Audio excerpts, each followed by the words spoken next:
Conclave एक भारत श्रेष्ठ भारत का आयोजन कर रहा है, जिसमें हर एक क्षेत्र में दिग्गज एक ही मंच पर जुट रहे हैं। आपको सीधे लेकर चलते हैं हमारे खास कार्यक्रम में।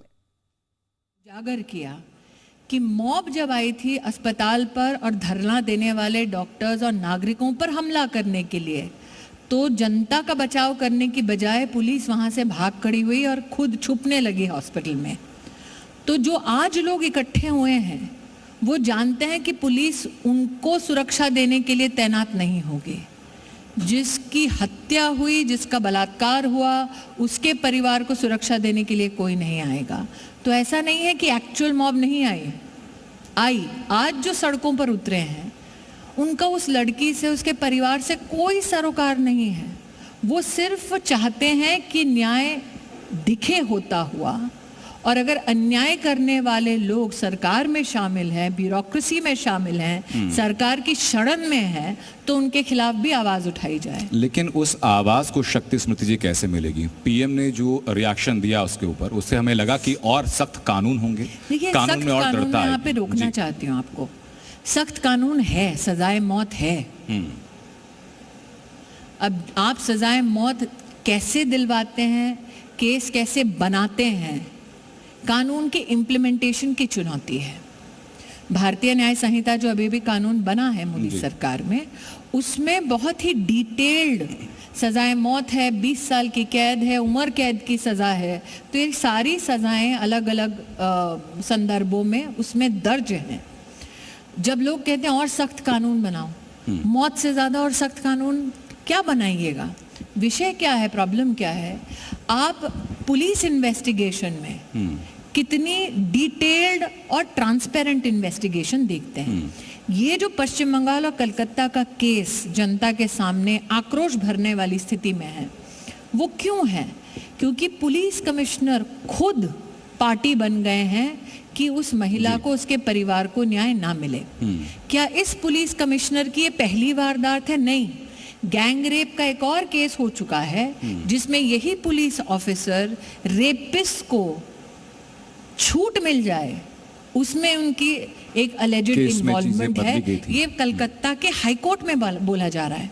अब जनता कह रही है कि भाई अगर न्याय दिलवाना है कोर्ट में, और अगर केस ही शिथिल हो जाए, इन्वेस्टिगेशन ही ढंग से ना हो, तो आप न्याय की अपेक्षा कोर्ट से कैसे करेंगे? इसी को लेकर स्मृति जी मेरा सवाल आधारित है। क्या राजनीतिक महत्वाकांक्षाओं या राजनीतिक प्राथमिकताओं के तौर पर बंगाल में सामाजिक और नैतिक पतन इतना ज्यादा हो चुका है? देखिए, बहुत ये सामाजिक पतन नहीं, नैतिक पतन नहीं, पॉलिटिकल पतन का पहला आपको उदाहरण देना चाहूंगी।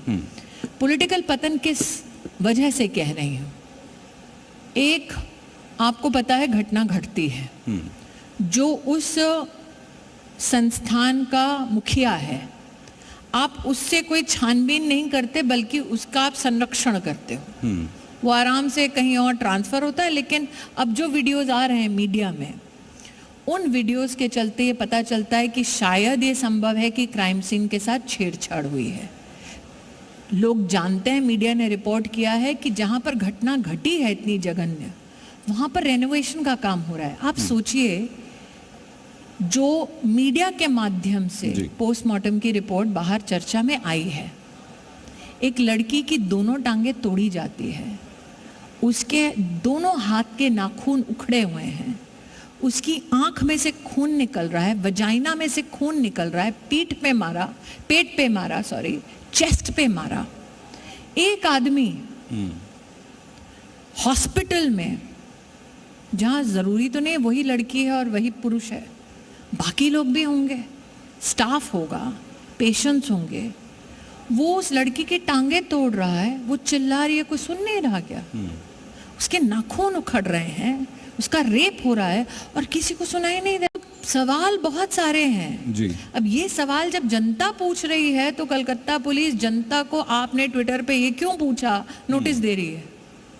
लेकिन स्मृति जी, आपने तो पॉलिटिकल जनता का आक्रोश इसलिए भी है कि भाई हम सवाल कर रहे हैं, तुम हमको नोटिस दे रहे हो।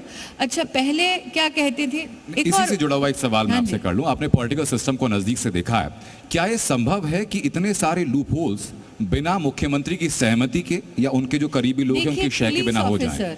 बिना संरक्षण के कर नहीं सकता। अगर वो मुख्यमंत्री के पद पर किसी पुलिस अफसर को नियुक्त करते हैं, उनको पता है कि इस व्यक्ति का ये इतिहास है एक गैंगरेप को लेकर, तो जो सहज रूप से ट्रांसपेरेंटली नियुक्ति करता है और अगर महिला की सुरक्षा उनके लिए प्राथमिकता है, तो क्या आप ऐसे पुलिस ऑफिसर को ऐसी पोस्ट पे तैनात करेंगे? जी। दूसरा, कोई भी व्यक्ति, यहाँ जितने लोग बैठे हैं, ऐसी वारदात हो जाती है और 2 दिन में लोग रेनोवेशन शुरू कर देते हैं।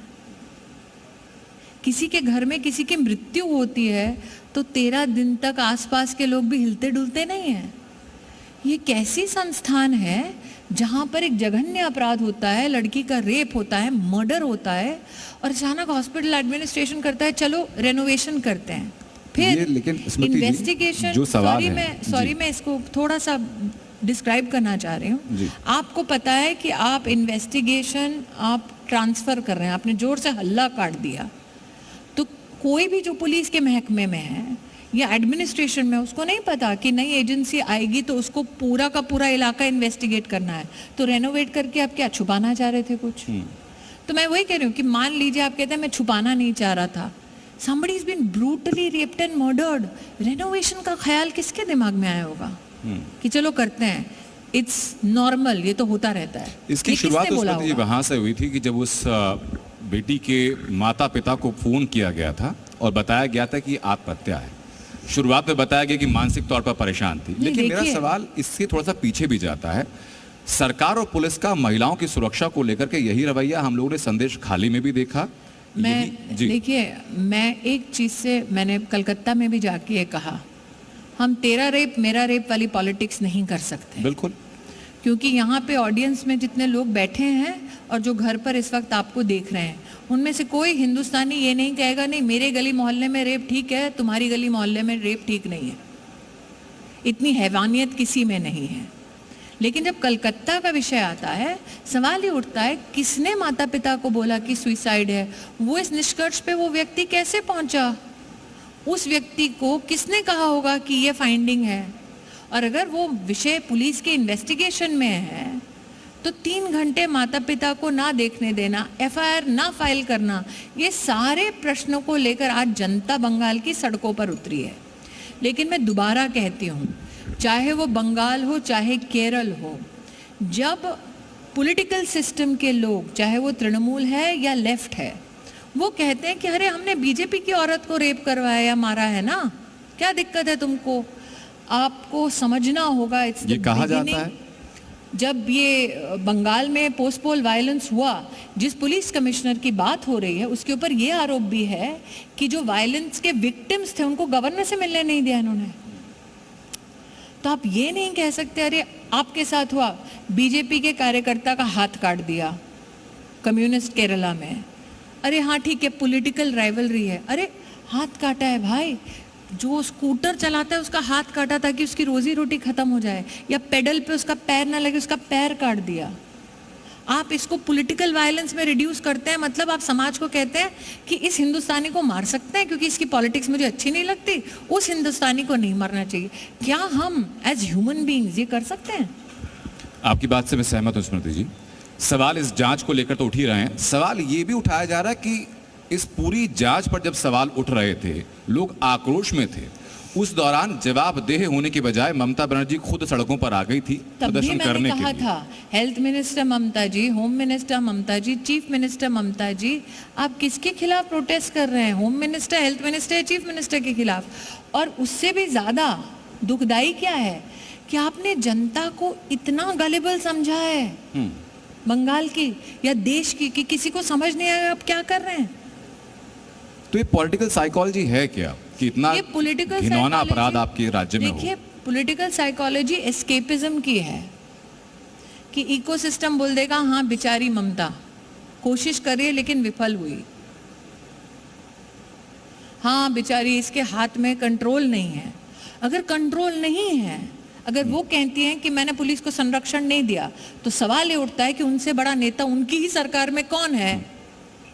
जी, लेकिन इसी बीच ममता बनर्जी ये कह रही हैं कि पहले राज्य पुलिस ने इन्वेस्टिगेशन की, अब सीबीआई इन्वेस्टिगेशन कर रही है, लेकिन इसी बीच जितनी आक्रोश दिखाया जा रहा है, जो उपद्रव हो रहा है, वो वाम और राम के लोग कर रहे हैं। पहले तो मुझे बताइए कि इस केस का मेरे भगवान से क्या लेना देना। आप कितनी एक कुपित पॉलिटिकल सोच है कि आपको झगड़ा है ना किसी पॉलिटिकल पार्टी से, तो आप वो झगड़ा करिए। आपको लगता है हम आपके प्रतिद्वंदी हैं, पॉलिसी पे झगड़ा करिए, विषयों पर झगड़ा कीजिए। भगवान क्यों घसीट रहे हैं बीच में? क्यों? क्योंकि हिंदू समाज चुपचाप ठीक है जी बोल रहे हैं, सुन लेता है। आप किसी और धर्म में किसी और व्यक्ति के बारे में टिप्पणी करके देखिए, समाज पूरा का पूरा खड़ा हो जाएगा।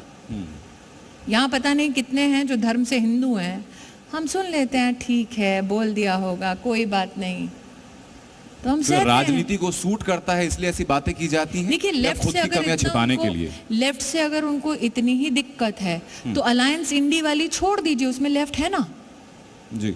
तो आप उनसे दिल्ली में दोस्ती भी करेंगे, कलकत्ता में उनको गाली भी बकेंगे, और इस सारे झगड़े में मेरे भगवान को खींच लेंगे। भगवान का क्या लेना देना इस केस से? मेरे धर्म का क्या लेना देना इस केस से? तो हर मौका क्यों तलाशती हैं? राम के सिर्फ मेरे हैं, आपके नहीं हैं। राम की पूजा सिर्फ मैं पॉलिटिकल करती एजेंडा हूँ। उनका रहा हो। दिवाली के आप सब नहीं मनाते हैं। लेकिन एक और कंसर्न है स्मृति जी, वो ये है कि जिस वक्त हम लोग बातें कर रहे हैं, इसी वक्त बंगाल की सड़कों पर प्रदर्शन के साथ साथ उपद्रव भी हो रहा है। उस पर क्या कहेंगी? इसी घटना के हो विरोध रहा में। है, आपको आश्चर्य है क्या? मॉब जो रात को अटैक करने आई थी प्रोटेस्टर्स को, वो किसकी थी? वो तो क्या सरकार से इस स्पॉन्सर्ड थी? इस जनता के जमावड़े को वो जामा पहनाने की कोशिश हो रही है क्या? इसका मतलब लॉलेसनेस है ना स्टेट में। तो जब हम भाजपा के कार्यकर्ता ये बोलते थे तो ममता जी को लगता था अरे राजनीति कर रहे हैं। आज तो हम नहीं है सड़क पे वहां। तो मॉब को कैसे परिभाषित करेंगे? जो उस दिन हॉस्पिटल में हुआ आप मुझे वो मॉब बोलिए, था रात को 7 या जो आज सड़कों पर आक्रोश है, ममता कह रही है कि मॉब है? मैंने कहा ना, जो रात को अचानक हथियार लेके आ जाते हैं, शहर में जमा हो जाते हैं, शहर की पुलिस को पता नहीं होता।